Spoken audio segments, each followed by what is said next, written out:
And many stories like that. John Patton, the great missionary to the New Hebrides.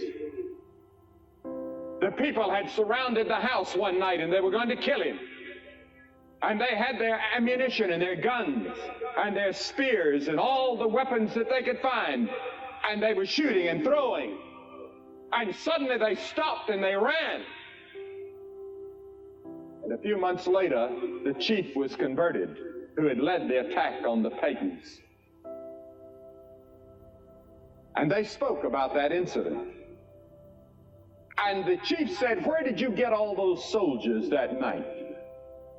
And John Patton said, "We didn't have any soldiers." "Oh, yes," he said, "we saw the soldiers surrounding the house with their guns, and we were afraid and terrified at the number of those soldiers."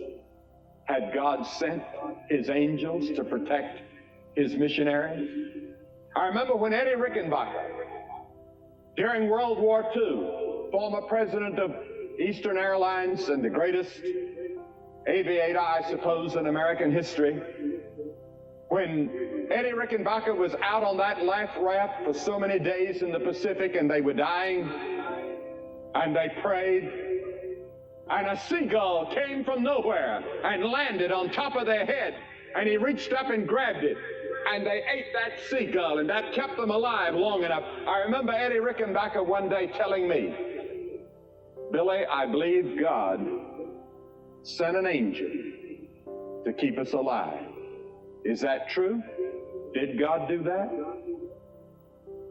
I'm not saying that these were angelic beings that came on those occasions. I don't know.